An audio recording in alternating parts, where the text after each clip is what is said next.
Good morning, Gateway Rotary. Good morning. Boy, for a cold morning, we sure have a lot of smiling faces out there. They're frozen in that position.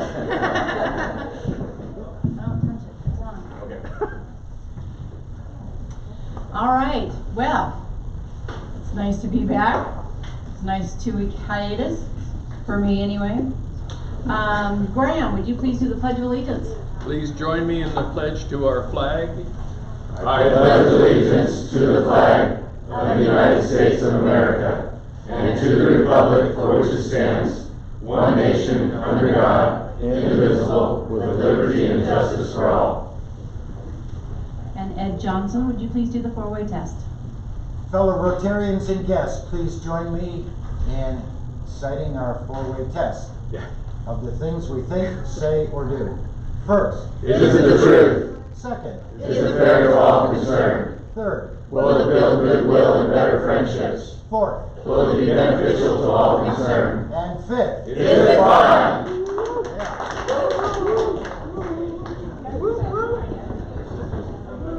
Troy, you have a guest this morning? Nikolai Hammer, orthopedic, who is joining us properly as the way.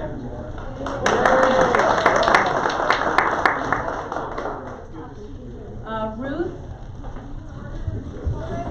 Ruth? Yeah. Chris, I invited Ruth. She's a local attorney who specializes in immigration law. Good morning. Madeline? Yes? You have a guest? Oh, yes, I do. I was getting his coffee. Ed Kunkel with Remax, and a fun fact about him is he's running for Lacey City Council. That is fun. Aaron Rowe? I'd like to welcome Johnny Marbut. He owns the Minuteman Press here in Lacey. And an interesting fact about Johnny, he was the head coach at the mighty Washington State Cougars for many years. Johnny Marbut. Yay! Wow, cool. Grace Kendall, you have an announcement this morning?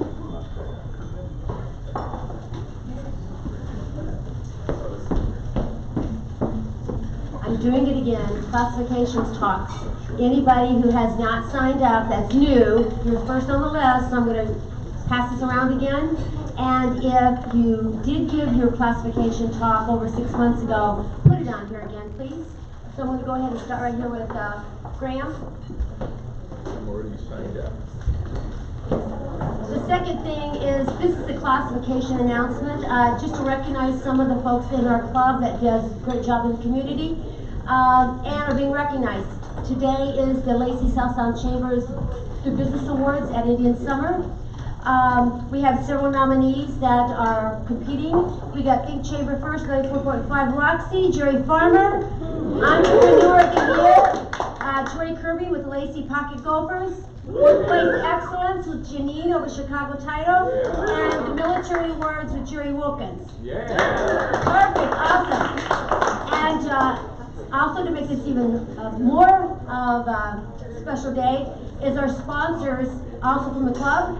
Corinne from Twin Star, Christine from the Toast Group, 94.5 Roxy, Jerry Farmer, Chicago Title with Janine, and some committee members that are also on there is Jerry, Christine, and Martin.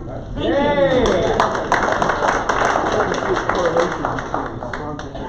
Nate Peters, you have something about the foundation. Money talks. All right, Nate.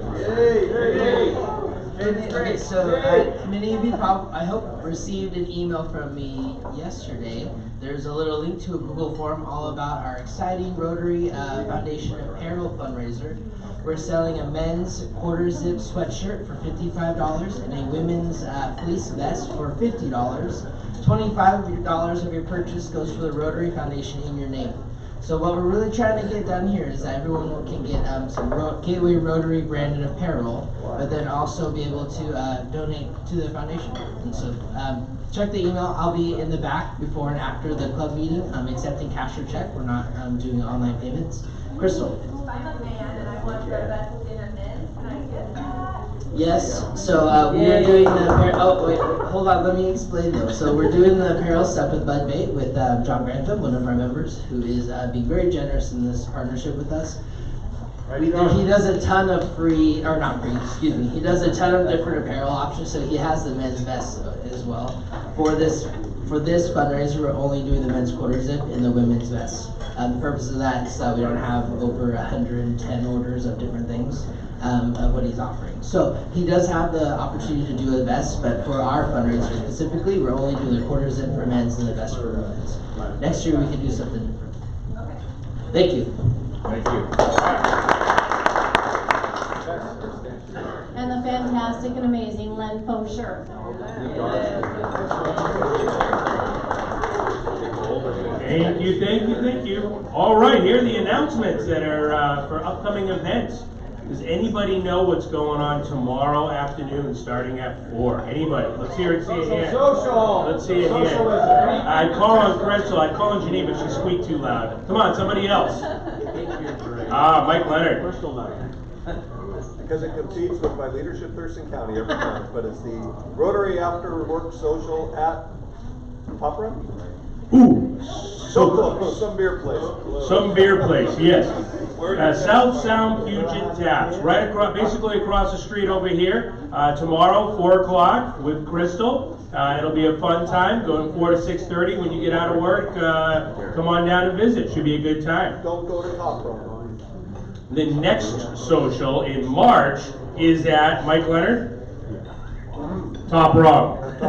So next, on March 7th, our social will be at Top Rung. That's going to be a birthday party celebrating Dr. Seuss, and we're going to have cake and beer, and we're going to do a literacy drive as well. So make sure you bring books to that event. That should be a good time. A couple other ones. You should have seen 2 emails from me on Friday. One of them is for the Paul Harris Awards dinner. Many of you are receiving awards this year. You will want to be there. And as a club, we want to celebrate all those people that are able to take care of that. So try to show up to that event. It's a good time. March 28th, and that's at 5:30 at Hotel RL. Sign-ups for that are on the email that I sent out, and I will send out another email with that link as well. Finally, District 502 Conference and Training in Victoria, BC. The sign-up for that is now open, so you can go on and click on that. The great thing, the dates for that are May 9th through 11th, again in Victoria, BC. You might need a passport or something to cross over to the border. But here's the big thing that I want to make sure everybody understands on this one, is the club will pay for your the dues on that. So thank you, the registration. So you pay a registration fee, you keep that receipt, you go to the event, you hand that receipt in to Mike Jones. Mike's going to raise his hand right now. And guess what? You get that money back. That's a great deal, isn't it? Our club takes care of you going to the district conference training. We'd love to see as many folks as possible going to that event. It's typically a real fun event. We had a good time last year in Tacoma. Year before we were up in, I don't know, what was it, Paulsville? Something like that. So this one in Victoria, BC, celebrate with our Canadian friends. Beautiful town. I checked the schedule so you guys understand, so that you know ahead of time. If you're interested in taking that ferry out of Port Angeles, it leaves at 2 o'clock in the afternoon on that Thursday. So kind of for a timeline, you're going to want to have Thursday open and then of course then Friday, and then we'll come back on Sunday.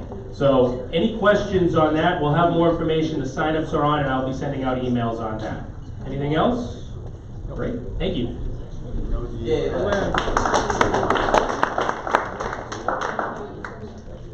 Well, this is going to be fun. Your classification speaker today is me. Aren't you lucky? And yeah, introduce her. But hold it, let me pull out another personality. There's several in there, I'm sure. And I was unprepared, but that's not unusual for me because I'm really forgetful too. So, I did have a PowerPoint all made up, but I thought it was next week and not this week, so you're not going to see any pictures of me. But I will tell you, I'm Kimberly Bauman. I was born in a fantastic year, of course. And I was born on the 4th of July.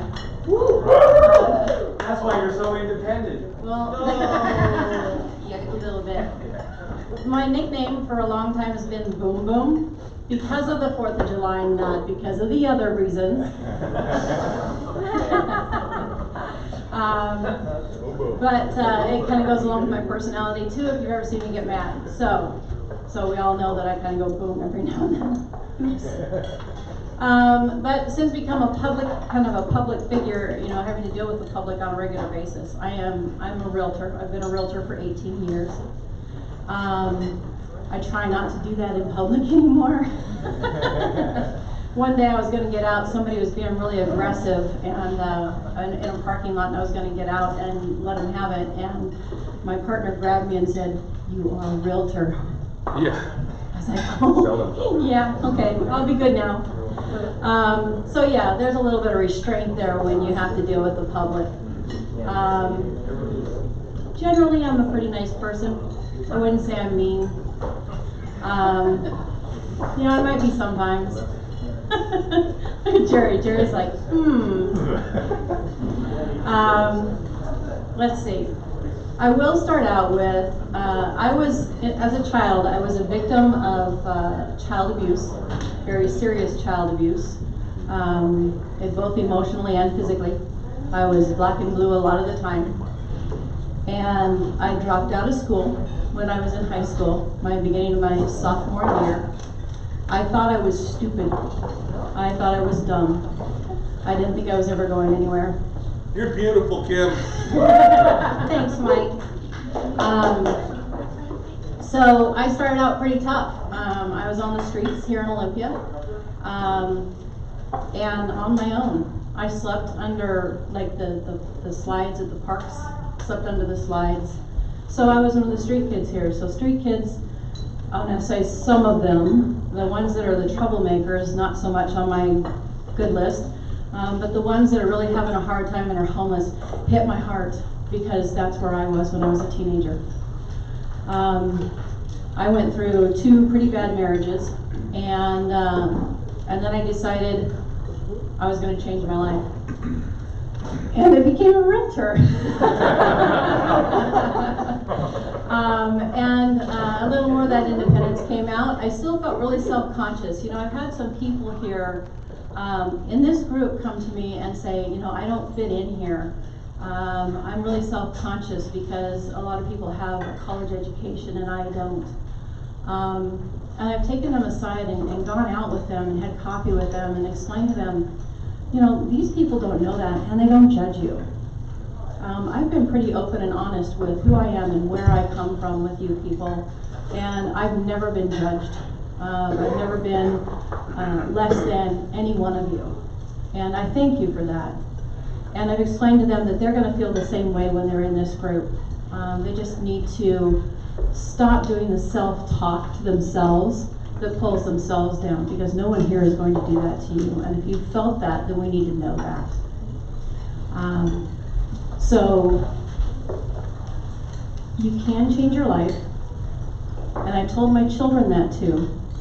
All you have to do is make a different choice. If you don't like the way someone's treating you, take a look at the way you're treating them, because it may be a reflection of you. Then turn around and change what you don't like about you, and you'll find out, you'll see that reflection back in the world. So if you want to change you, it's a choice. Make that choice and start moving forward. Now, on a lighter note, I have a pet peeve. Ed will relate to this. Jerry will, not you, the other Jerry, will relate to this. The word realtor. It is realtor, not realtor, realtor, realtor. It's not any of those. It's realtor. Change the spelling. Now to the name of my company. Sound Advantage Realty, not South Sound. Sound Advantage Realty. And again, realty is not realty or realty. If you put an I in it, it becomes reality. And I guarantee guarantee you, when you buy and sell a house, you're gonna get smacked in the face with reality on many occasions. That's why you need a good realtor. Hallelujah. So, that being said, do you have any questions? Well, that's silent. All right, well, oh, Nate. Can you tell us about your children, your son? I have 2 children. I have a 33-year-old, somewhere around there. I'm not very good at this mom thing either. I told him it was my sole job to make them pay for years of therapy. So he's 33 or 31, he's around there somewhere. He does really good. He's a machinist. He was also another child who went awry. He was a drug addict.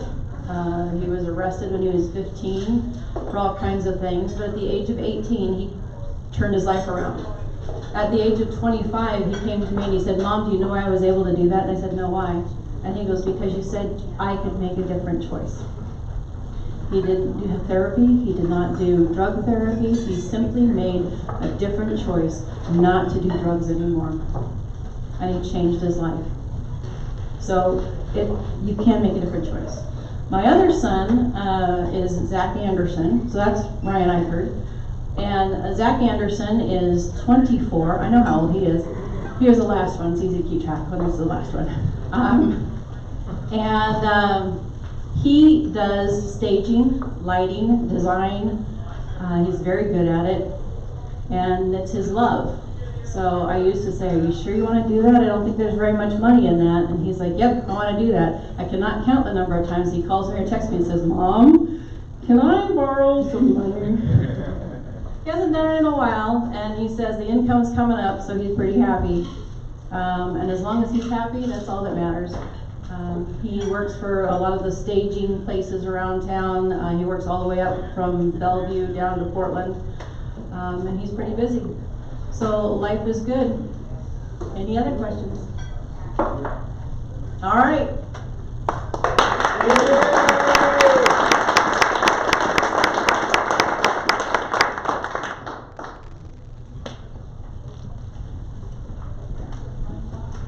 Good morning. Well, it's my pleasure to be able to introduce our guest speaker this morning. Our guest speaker is Louise Boxill. She's a primary care and integrated medicine specialist and is skilled and experienced nurse midwife, nurse practitioner, and naturopathic physician. Her practice is defined by the philosophy of care, oath, principles, and code of ethics expressed by both American College of Nurse Midwives and the American Association of Naturopathic Medicine. When she's not in the office, Dr. Boxill enjoys time with her family and friends and participating in activities such as long walks or hiking, not on a day like today, dancing, singing, cooking, arts and crafts, outdoor time, fellowship gatherings, volunteering, listening to and making music, and having a good laugh. So let's extend a very warm welcome to Louise Boxill.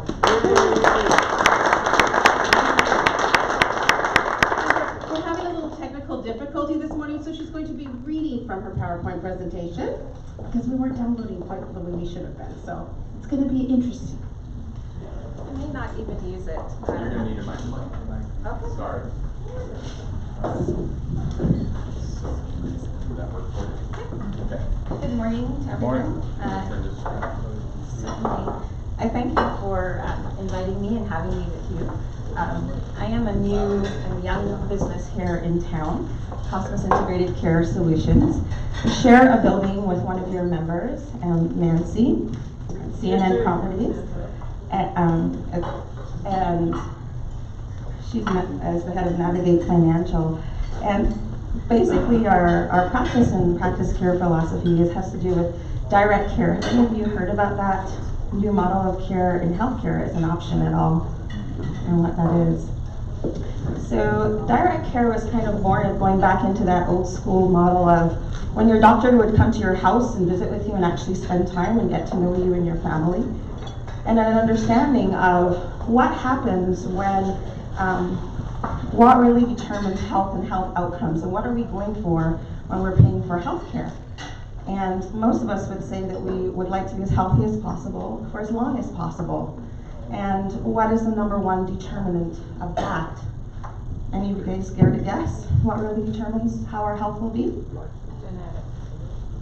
Genetics? Possibly. Lifestyle. Lifestyle. Sleep. Those are big ones. But the biggest one has to do with relationship, believe it or not. In all the longevity studies and who lives the longest, it has to do what kinds of relationships do we have. And are they sustaining? And what gives us a relationship? Number one thing in a relationship is time. Can I invest in that relationship with someone? And what is the average time that someone gets to spend face-to-face with their primary care provider? Not the MA, not the front office, not the nurse, but your medical provider. The average is 7 minutes. Okay? And that's expected to drop again in this upcoming year, and hence we now have telemedicine and all of these other things. But what we realize, what do we teach our children? If we form a ring and I tell you a secret and then you have to tell the secret and then you have to tell the secret, by the time it gets back to the person, does it sound the same? It gets changed. And when that is happening for the individual with your health, it is often why mistakes happen in medicine. Misunderstandings. I never even really had time to hear the story, and I only had 7 minutes to really hear it.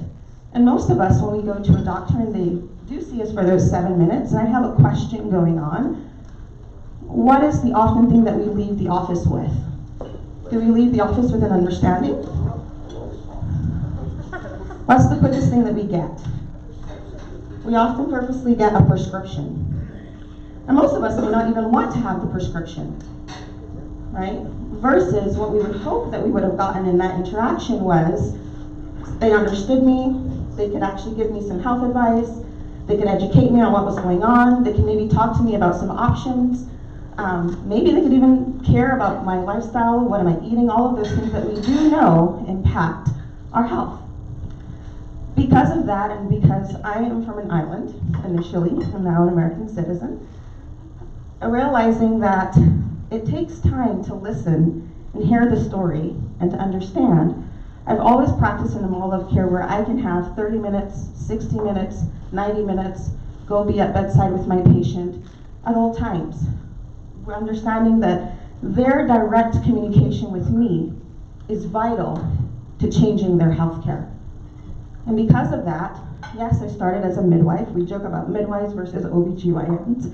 We spend way too much more time understanding those little details, but those really pick us up or play a role with what we can do.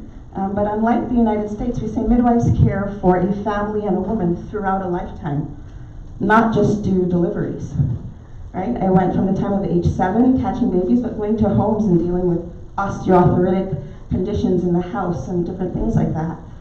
And then here in this country, went on to study a doctor of naturopathic medicine and medical acupuncture at Health Medical Institute. So my practice, when we talk about direct care, means that when my patient calls on the phone, they're directly calling my phone, directly texting me. I can directly push a video and see them face to face and spend time with them and understand what's happening. If a mom calls me at 3 o'clock in the morning and we're dealing with asthma, I can actually look and see how's the nebulization going and make a determination. And I can spend time with my patient because they directly contract with me, and we deal with their insurance when we need to, whether it be for medications or imaging or educating them how to even get the best out of their insurance. So Cosmas Integrated Care is of that model, and we have another one in our community, Vantage Physicians Group is another direct care practice in our community, where as physicians I'm realizing, taking it back to being just old school, if I can sit and have a conversation and nobody banging on my door, move on to the next patient and listen to you, you get better. I actually really understand what's going on without going through 5 and 6 people to get a handle of what's happening. And that your healthcare cost goes down. We would say as well, the direct care movement came out of, who's the #1 payer for health insurance in this country? What drives it? Who's paying for it? Believe it or not, we'd say most of it is borne by small business owners. And small business owners, in terms of the rise of cost, from understanding health insurance administrators and brokers and different things like that, oftentimes are faced with a difficult decision. Do I take out a group plan versus not? How much is this costing me versus not? How much more can I offer? And in the direct care movement, what it was enabled us to do was to directly offer a solution for a particularly small business where their employees directly always had access to a physician they could call. So I work a lot with from car agents and other small businesses. Particularly where I started from was in Tacoma, who would have their employees could directly call up and text and similarly be as part of that kind of a model, so there would be a catch. Because more often than not, their employees would have to be on high deductible plans or go back to the healthcare exchange, just because the breaking cost of healthcare, and realizing how do I mitigate that cost, and yet I do care about my employees, but I still as well need to look at my bottom dollar and balance that. So that's a little bit about the background of how direct care and who it seems to serve. The model itself within our practice, and because of who I am, of realizing through my background and being a nurse and everything else, I joke with patients, I tell them airway, breathing, circulation first. If we have to do emergency things, we do emergency things. But we as well have the time to talk about diet and lifestyle and relationships and psychology and emotional health and all of those different kinds of things. So my average first office visit is like 90 minutes to 2 hours, and then much more time behind the scenes. And my follow-ups are often 30 or 45 minutes with patients.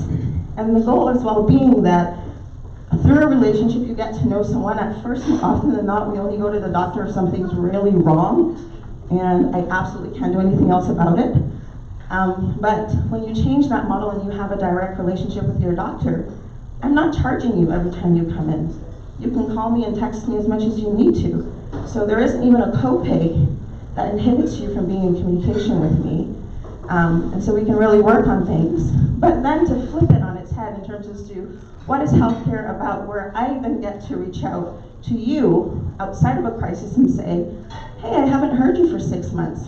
How's it going? Because you may have forgotten that mom died and now I'm taking care of her and I was moving her across the country to manage her health care, and you forgot about your sleep and everything else, which we know will show up in a little while as a healthcare issue, as a crisis. And so that is what underpins for me my philosophy of care and the practice that I try to create and formulate to be where I enjoy doing medicine, because patients get really well. They really can resolve and get over diabetes and all of these, quote, chronic illnesses that many of us deal with. They don't have to be lifelong, and even if they do, they can still be thriving, and whatever their definition of that is, for as long as possible. Questions? Absolutely. Are you accepting new patients? Absolutely. Any questions about, yes, please? Yeah, this is about you personally, not your practice. Absolutely. I was going to say, you said you're from an island. Can you, like, what's your background? Yeah, so I was born in Barbados. And Barbados, if you know where it is, it's in the Lesser Antilles. So most of us, if we can orient to Brazil, head east like a beak of a nose, and a little dot, we're 166 square miles. It means we can fit into New York City completely. You can drive around the entire island in about 3 hours. So very, very small, where everybody knows everybody. If you don't say good morning to somebody, they will tell your mother, and they can't chastise you. So that's where I'm from. Came here by way of Atlanta, or Hotlanta, and had to learn very quickly how to change my accent so I could understand them and they could understand me, which was very different at first. And went from there on to Cornell University in Ithaca, New York. From there, I was supposed to go and do OBGYN, and something really I have always had to work through school is that blessing, I say, that comes with when you have to work. And was really kind of struck with doing a lot of healthcare counseling and healthcare motivation and different things like that. I took what we would consider a gap year after college. I was directly hired by Cornell in their healthcare. And it was interesting because my job was called Health Promotions Assistant. And basically my job meant when the doctors couldn't figure out what was going on, they'd say, go talk to Louise. And I would be able to tell them, well, the reason why her GI system is upset, her mother just died, or her mother's going through chemo cancer, therapy, and she's leaving every weekend to go deal with that. And then she has these exams, and I could tell them what was really contributing to what looked like this person was not responding to their therapeutics or their workup. It didn't make sense. And it really struck me. They're the doctor. I'm not the doctor, but I can tell them more about the patient than they can understand. And why is that? And so kind of fortuitously, I read a book called A Path to Healing by Dr. Andrea Sullivan. And I said, wherever she went to school, I will go to school. I didn't know the name called naturopathic medicine or anything like that. I looked at the front, it said Bastyr University. I called them and said, would you take a late acceptance in April? And I was over here in July to start medical school. So I came over here to Bastyr. And why that aligned with me is, as I shared in Barbados, my grandfather was someone who people went to when things were not going right in health as well. He was a farmer, and we had a store, a produce store, so I grew up with chickens and goats and all of those things.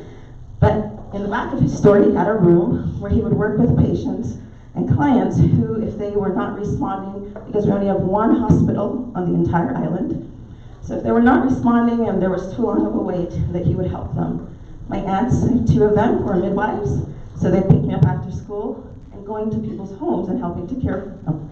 So I say I've been a healthcare provider from the time I've been about 7 years old, in terms of a lot of time of really going and spending time. And what does that really mean? So I came out and did, at Bastyr, I realized that naturopathic medicine had been what I was doing all my life, because your kitchen is your first medicine cabinet. And to this day, I try to teach patients that. What you eat, what teas we can drink, if we can steam something, put something on. There are many things that we can do just from in our kitchen that can promote our health when we're not feeling well. But I also learned the nuance of the United States, that while midwives in Britain and Barbados can go from out of hospital directly into the hospital, and they directly man the ward there, in the United States, you can only go so far as you go to the hospital. Your patient has to be left unless you carry certain letters behind your name. Registered nurse, ARNP. And for me, I wasn't accustomed to dropping off my patient and just leaving them. And so that meant I needed to go on further, and I continued at Seattle University to do my advanced registered nurse practitioner and nurse midwifery, which then allowed me to go all the way up to become first attending in operating suites. And so that partly sustains me today as I support Overlake Reproductive in Bellevue, believe it or not, commuting up there a couple times a week to participate in surgeries and do some of those investigations and things like for patients. From there, my first job, in terms as to I'm not studying and going to school at the same time, was down here with Dr. Evan Hirsch at Hirsch Holistic. And there, I picked up doing medical acupuncture because I was seeing the military, or some of our veterans, and some of them dealing with some issues. And again, thinking about continuity of care for my patients, thought about what is a modality that they do have access to, that the military is investing in, that could continue, particularly dealing with traumatic brain injuries and different things like that, emotional health, PTSD. And the military was heavily investing, and still is, in medical acupuncture. And so I went and trained with the Air Force down in Arizona out of a relay program from California and added on medical acupuncture so that the treatment that I gave patients here who were seeing me off base, they could continue to get if they needed it again. My biggest thing I share with patients is kind of counterintuitive, but put myself out of business. We partner in your health. You know a lot about you. You're with you 365 days a year. I do know a lot of things, but I'm learning what is the nuance when it comes to you. And together, my goal is you are the master of you, and I help you understand that more. And so you already keep gaining more and more that tool trick of this is how I work, and this is what keeps me working better.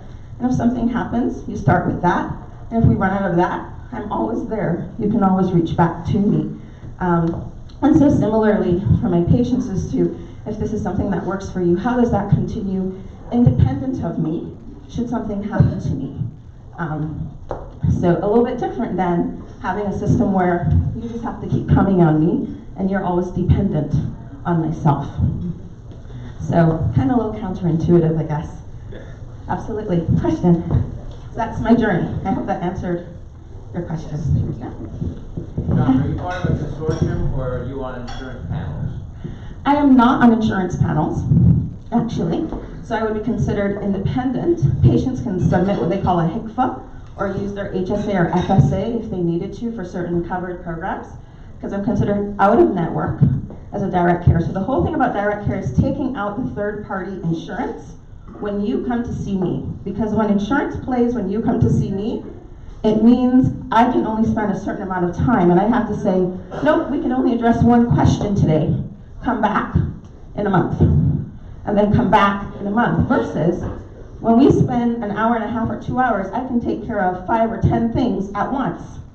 I don't have to limit what you need to tell me or what actually is often related, because insurance dictates I can only bill for so much. The next codes get knocked off. Even though I work on them, I don't get paid for them. And so direct care goes, how about we just have, if you and me can sit in a room and talk and do what we need to do, and then we use insurance for everything else, and insurance will cover. So we can submit bills to them for things that they will cover, let's say weight management or obesity or different things like that, smoking cessation. They will cover those at 100% usually. But the direct care is done by a membership model.